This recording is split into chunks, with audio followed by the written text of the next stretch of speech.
Hello guys! Hello Capricorn! Welcome dito sa aking channel.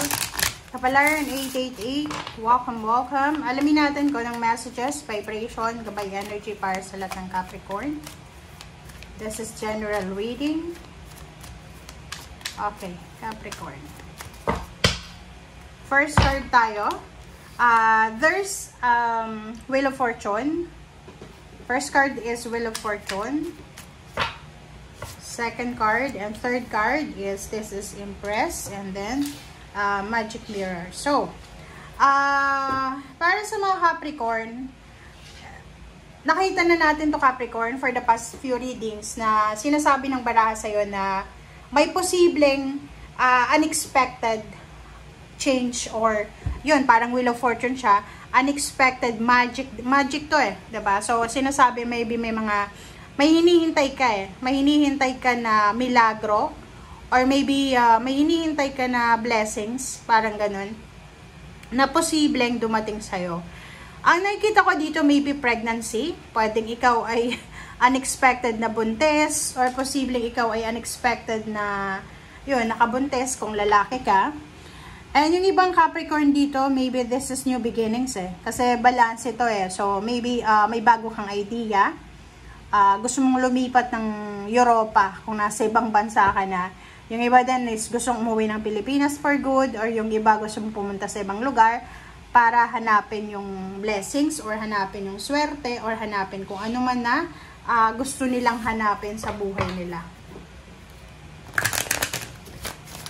Okay. Capricorn.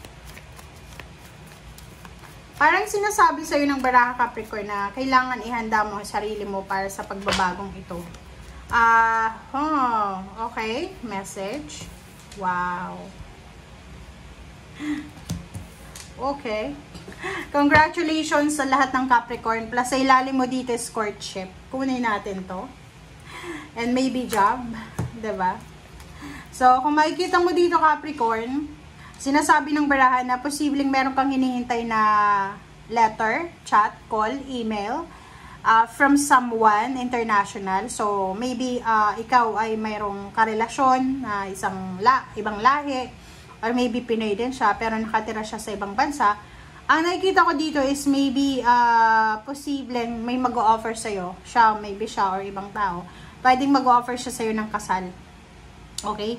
But, ang taong to ay medyo may edad na siya. Kumbaga, kaya nag-aalala ka Kasi yung taong ito na nag-offer sa'yo ng kasal or ng relationship ay medyo may edad na siya. So, nag-aalala ka, baka i-judge ka ng mga tao sa paligid mo. Or maybe nag-aalala ka, baka, kasi mayroon ditong courtship So, pwedeng yun, letter of love, parang declaration of love yung makukuha mo. Pero yun nga, nag-aalala ka because may edad na siya. Or maybe, divorce siya. Or dating may asawa, ganyan-ganito. And maybe yung letter na matatanggap mo ay hindi tungkol sa relationship. Maybe that's the job offer. Or maybe financial offer na ino-offer sa'yo from international or from local. Nakikita din natin dito na mag-iingat ka sa mga tatanggapin mong trabaho. Okay? Sinasabi ng baraha sa'yo dito na mag-iingat ka. You need to be careful sa mga offers na posibleng matatanggap mo, especially kung ito ay job offer. Kasi yung trabaho na posibleng i-offer sa'yo ay mabigat siya na trabaho. Kung ikaw ay isang individual na alam mo na hindi mo naman kaya yung ino-offer sa'yo yung trabaho, wag mo siyang tatanggapin. Kasi ikaw din naman ikaw yung magsasuffer na.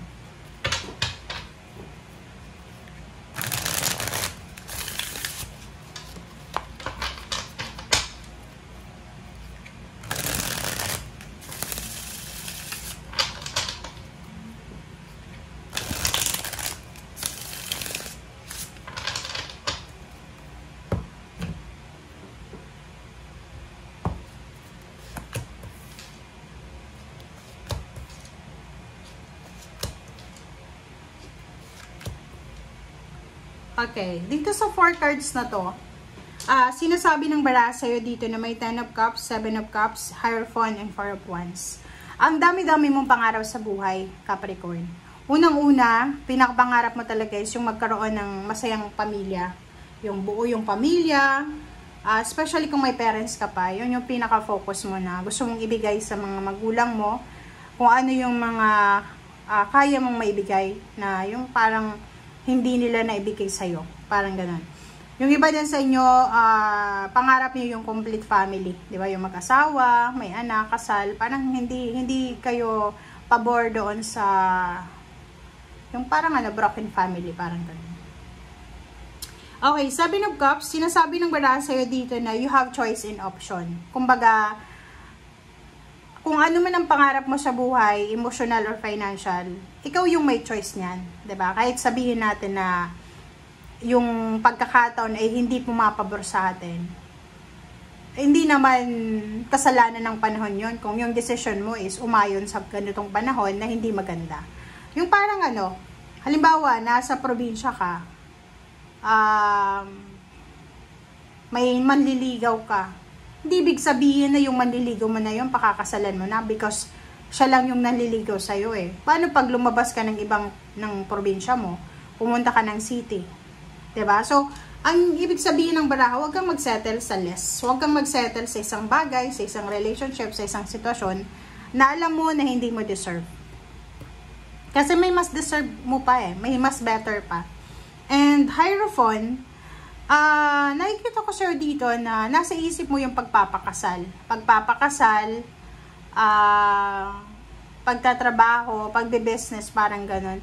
Sinasabi ng baraha na huwag mong pagsabay-sabayin. Okay? Kailangan daw maging matalino ka sa mga option and choices mo. Yung 4 of Wands dito, yung plano mong pagpapatayo ng bahay, plano mong pagpaparenovate ng bahay kung may bahay ka na, or pagbili ng bahay, lupa. Sinasabi ng baraha sa'yo dito na huwag mong i-pressure yung sarili mo. Okay? Kailangan kalma ka lang. Lalo na sa panahon ngayon, hindi natin sigurado yung sitwasyon. So, kalma lang. Kumalma ka lang. Okay, King of Swords. King of Swords, High Priestess, and Hangman. Diba? Kasasabi ko lang sa'yo, Capricorn. Sinasabi ng baraha dyan sa'yo na yung direction mo, kumbaga, nasa tama kang direction. Tama yung mindset mo. But makinig ka sa sinasabi ng iyong intuition. Kasi minsan, yung mindset natin ay hindi konektado sa intuition natin. And if ever lang na alam mo na hindi pa para sa'yo, yung parang hindi pa sigurado, uncertain pa, just hang the plan, diba? Pause, rest, and just let it go. Okay? Thank you guys. Bye!